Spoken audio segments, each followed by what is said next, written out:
Assalamualaikum dan salam sejahtera. Saya Nur Syafiqah Ayuni binti Fatul Muyin, pelajar tingkatan 4 daripada Sekolah Menengah Kebangsaan Nenasi berkod CEA 5071. Hari ini saya akan membawakan satu video dokumentasi yang bertajuk Keberkesanan Digital dalam Pembelajaran. Video ini dibuat untuk melihat bagaimana penggunaan teknologi dapat membantu pelajar belajar dengan lebih efektif. Kami akan berkongsi pengalaman serta pandangan para guru dan pelajar mengenai kesan penggunaan teknologi digital dalam pembelajaran dan pengajaran.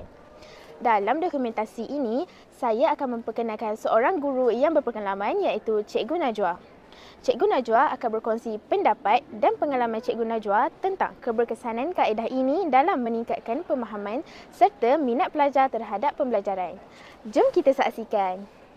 Sekarang kita berada di kelas 5 Mahir untuk subjek matematik, di mana penggunaan teknologi digital sudah menjadi sebahagian daripada kaedah pembelajaran moden.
Sekarang bersama saya ialah Cikgu Najwa. Okey Cikgu, bolehkah Cikgu kongsikan mengapa penggunaan aplikasi digital dalam pengajaran ni penting? Okey, yang pertama sekali, kenapa bagi saya aplikasi digital ni sangat penting? Sebab dia dapat membantu saya untuk jalankan aktiviti yang menarik lah. Okey, contohnya macam tadi saya ada guna word wall. Okey, saya tahu banyak lagi aplikasi yang menarik dekat sekolah yang cikgu-cikgu lain ada guna. Tapi macam yang saya gunakan word wall tadi, dia sangat banyak game dekat dalam tu. Dan cikgu boleh buat aktiviti yang menarik untuk student cikgu. Contohnya kita boleh buat quiz, cikgu boleh buat word search, kita boleh spin nama dia untuk buat aktiviti. Jadi kita boleh pelbagaikan aktiviti. So bila ada banyak aktiviti, budak tak akan rasa bosan lah, dan dia akan rasa seronok je bila belajar. Baiklah, itu saja Cikgu. Itu saja. Terima kasih. Okey kawan-kawan, bagaimana penggunaan aplikasi digital membantu anda dalam pembelajaran? Okay, bagi saya, aplikasi digital dapat membantu saya dalam pembelajaran dengan mengakses maklumat dengan lebih cepat dan mudah. Lepas tu seterusnya saya tak jadi bosan.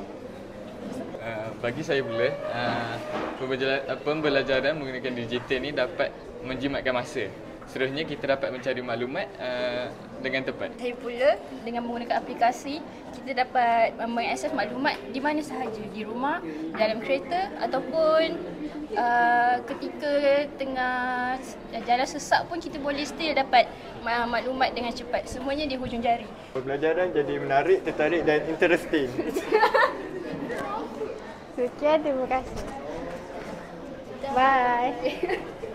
Seperti yang kita lihat melalui perkongsian guru dan pelajar, aplikasi digital membantu meningkatkan inovasi pelajar, membina kemahiran abad ke-21 serta menjadikan pembelajaran lebih menyeronokkan dan mudah difahami. Terima kasih kerana menonton dokumentasi ini. Semoga penggunaan teknologi digital dalam pembelajaran terus berkembang dan memberi manfaat kepada semua. Selamat maju jaya!